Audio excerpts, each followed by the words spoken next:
Bismillahirrahmanirrahim. Assalamualaikum warahmatullahi wabarakatuh to our respected lecturer, Dr. Rohani Muhammad.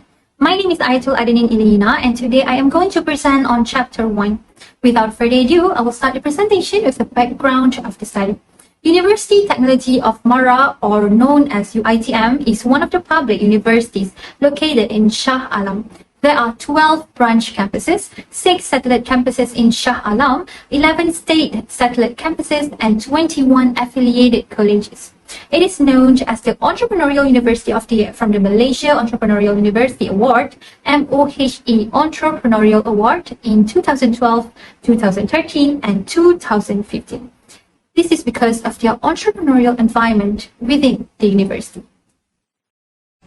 UITM Puncak Alam is one of the branches in Selangor. It started its operation on 1st June 2009. There are 8 faculties altogether that are available in UITM Puncak Alam, such as Faculty of Business Administration, Faculty of Pharmacy, Faculty of Education, and others.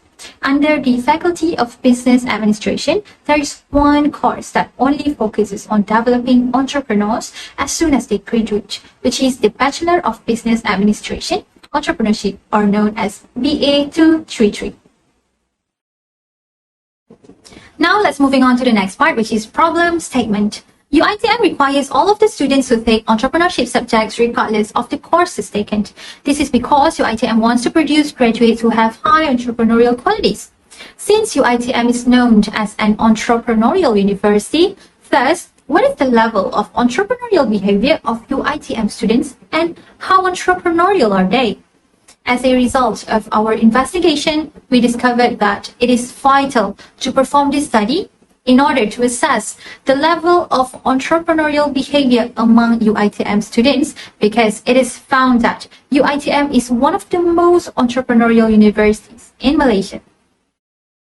Next is our research objectives. We have 2 research objectives, which is the first one is to assess the level of entrepreneurial behavior among UITM Puncak Alam students, and the second one is to identify the differences between economic status in terms of entrepreneurial behavior among UITM Puncak Alam students. And our research questions are, the first one is, what is the level of entrepreneurial behavior among UITM Puncak Alam students, and the second one is there any differences between students by economic status in terms of entrepreneurial behavior among UITM Puncak Alam students? The detailed study intends to examine the level of entrepreneurial behavior of UITM Puncak Alam students and the differences between economic status in terms of entrepreneurial behavior. In addition, the scope of our study are for all the UITM Puncak Alam students across 8 faculties, and last but not least, in conducting this research, we had faced some limitations. The first one is time limitation. This is because we are given a short period of time to collect the data and to make the analysis, and the second one is limited access.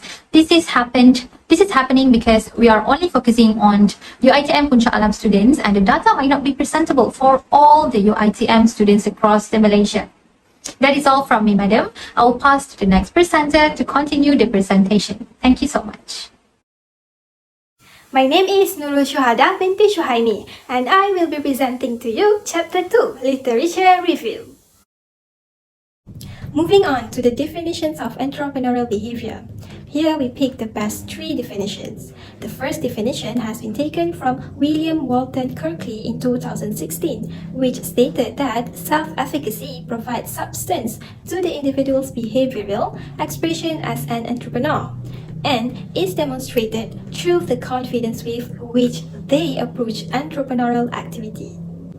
Next, Patricia Jamdim, Miguel Lopez, and also Miguel Pina in 2009 defined entrepreneurial behavior refers to the discovery and exploitation of a new business opportunity with the purpose of profit and growth. Meanwhile, William Walton Kirkley in 2016 also defines entrepreneurial behavior is founded on a specific set of values and needs which provide the individuals with the intrinsic motivation and self-determination to engage in the entrepreneurial behavior. Next, in entrepreneurial behavior, there are 8 dimensions that can be used to measure the level of entrepreneurial behavior. The common dimensions discussed by past researchers on entrepreneurial behavior are: the first one is self-efficacy, 2. Opportunity detector, 3. Persistent, 4. Sociable, 5. Planner, 6. Creative, 7. Leader, and lastly risk taker. If one has all the dimensions mentioned above, we can see that he or she has high entrepreneurial behavior. Lastly, the similarities and differences of those definitions from past researchers. These researchers do not share the same idea on the definitions of entrepreneurial behavior, even though there are significant differences and weak similarities between the definitions. They believe that all of the dimensions are important in measuring entrepreneurial behaviors in a person. Therefore, these dimensions will be used to determine the entrepreneurial behavior among UiTM students. Assalamualaikum, I am RAFIAH. I'm going to present Chapter 3 Research Methodology. Research Design. The purpose of our study is to investigate the level of entrepreneurial behavior of UiTM Puncak Alam students and also to identify the differences between economic status in terms of entrepreneurial behavior. The type of research that we are conducting is descriptive research and quantitative research. Meanwhile, our type of investigation is correlational descriptive study. This is because we want to describe the nature of a relationship and we are describing whether the variables have a positive or negative relationship. Next, our extent of research interference is minimal because we use questionnaire methods to observe our respondent behavior. Moreover, the study setting is non-contrive because of our limited field study and minimal extent of research interference. Our research time horizon is cross-sectional and the data should be collected within 3 months. Sampling technique. For this research, students from UiTM Puncak Alam across all faculties have been selected to participate. As the population size is unknown, we choose to conduct a non-probability sampling technique, which is convenience sampling where it is identified as a tool used by a researcher to obtain market analysis data from a conveniently accessible pool of respondents, as we are comparing between economic status. We take wide samples to ensure the accuracy of our findings. Sample size. For the sample size, surveys were performed on samples of Part 1 until Part 8 students from UiTM Puncak Alam across all faculties. Since the size of the population is unknown, therefore, the sample size was determined by using a software of G-Power. Using the software, we use the F-Test ANOVA Fits-Effects Omnibus one way as we are comparing the family's economic status. The G-Power generates a whole 180 people for the total sample size that indicate 80 students from each faculty. Data collection. The data for this research has been circulated to all students of UiTM Puncak Alam from all faculties. There were 145 responses, which is less than the sample size which was derived from G-Power. It is not an excellent result since we cannot successfully obtain our exact number of sample size, which is 118 responses. Data analysis. To achieve the goal of our research, 3 steps of data collection were used by us. The first step is data cleaning by outliers. Outliers will provide valuable information about the subject matter and data collection process. Data cleaning involves removing outliers from a study's data set. The second step is determining the goodness of fit of result. It is determined by the normality and reliability test. The goodness of fit test decides if the service data is representative of the data you would expect to see in the real population. Last step is descriptive analysis. Descriptive statistics are used to describe the specific characteristic of data in a study. It is used to address the first and second of our objective research. And my name is Muhammad Haziq IMRAN bin BADRUDDIN. Now, I will present about analysis and result that we conducted on the research objective. Firstly, the normality test. Referring to this table, it shows that the result of mean and median of entrepreneurial behavior. The value of mean is 3.54. This indicates the entrepreneurial behavior level of UiTM Puncak Alam student is in the moderately high range, while the median was 3.48, was almost similar. In addition, the score of courtesies is 0.08 and skewness is 0.52, which is within the range of ±3, which indicates a normal range of distribution. We can assume that the overall result of the study and analysis can be applied to the whole population.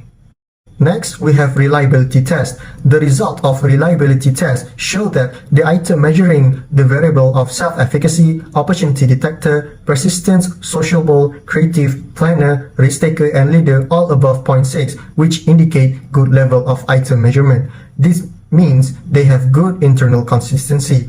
Therefore, the item used to match the variable were considered good. The entire entrepreneurial behavior item, which is 0.927, was extremely consistent when all other variable is combined. Second phase of data analysis, profile of respondent description. In this part, descriptive analysis was chosen to describe the characteristic of respondent in terms of their gender, where were they from, which faculty they are from, which semester they are on, which economic status they are coming from, and their family background. For gender, majority of respondents were female, which is 65.5%. Second, for faculty, majority of respondents were coming from Faculty of Business and Management, which was 29%. Third, for semester, majority of respondents were from semester 4, which was 40%. Fourth, for state, majority of respondents were from Selangor, which was 38.6%. Fifth, for economic status, majority of respondents were from B40 family, which was 47.6%. And lastly is family background. Majority of respondents were from non-business family background, which was 73.1%. Now, third phase of data analysis, answering the research objective 1, to assess the level of entrepreneurial behavior of UiTM Puncak Alam students. Based on this table, for the self-efficacy result, we can rely on this result. This is because most of students didn't choose to answer 1 and 2. This indicates that the students have good terms of ability in self-efficacy dimension. However, the standard deviation for other dimensions fall above 15%. This indicates that the result is not reliable. Hence, we can say that most of the students used to pick 2, 3, and 4 based on the distributed questionnaires. Based on this level of entrepreneurial behavior graph, we can see that most of students answered 2 to 4, which was 42.07% respectively. This means that most students have moderately high level of entrepreneurial behavior. Based on this graph, there were 8 types of skills in everybody that were identified.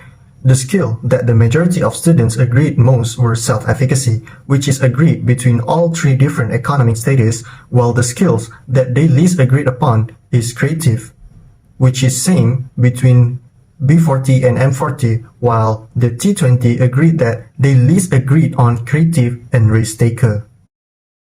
Research objective 2, to identify the level of entrepreneurial behavior in terms of different economic status within students of UiTM Puncak Alam. As we can see from the ANOVA table, the result shows risk taker has significant difference between B40, M40, and T20 compared to other variables. This can be seen from the p-value of risk taker 0.015, which is lower than the significant value of 0.05. Hi, my name is Muhammad KHUZAIRIE bin SYARIPUDDIN. I would like to suggest some recommendations for UiTM to implement for increasing the entrepreneurial behavior among their students. First, provide proper facilities and incentives. UiTM should start providing proper facilities and incentives for students to do practically entrepreneurial activities in the university. This also can make sure that all the knowledge that they gain from previous entrepreneurial programs will be practically done by the students themselves. From that, they will have their own experience and skills in the business field, such as in sales, marketing, productions, and finance. Second, reinforce entrepreneurial training program. It is recommended to reinforce entrepreneurial training programs in order to develop the entrepreneurial behavior among the students in UiTM, because mentoring is a good investment for a business to polish up their entrepreneurial skills, where they will have training sessions with professional and qualified mentors. Students can also have a new circle by getting to know more people through the program, which is also good for business networking. In result, they can have a good business knowledge yet skills to manage their business in the future. Third and lastly, host entrepreneurship contest. UiTM needs to host a university-level entrepreneurship contest, as being involved in it can spark students' imagination and at the same time increase their interest in entrepreneurship. It might increase the entrepreneurial behavior among them because the process of entering a competition will force the contestant to learn more about entrepreneurship. Students who join the contest will also be exposed to new perspectives, as there will be different business ideas from each of the contestants that consists of all type of niche. As a conclusion, based on our research objective, which is to investigate the level of entrepreneurial behavior of UiTM Puncak Alam students and to identify the difference between economic status in terms of entrepreneurial behavior, we successfully achieve our objective as we get to be a bunch of creative, planner, risk-taking and leader. Furthermore, we also managed to assess the level of entrepreneurial in terms of different economic status. Moreover, we also managed to assess the level of entrepreneurial in terms of different economic status, which are at different levels corresponding to each dimension. As a result, we have several recommendations for future study to enhance the entrepreneurial's behavior issue, including increasing the number of respondents and broadening the scope of research to improve future research quality.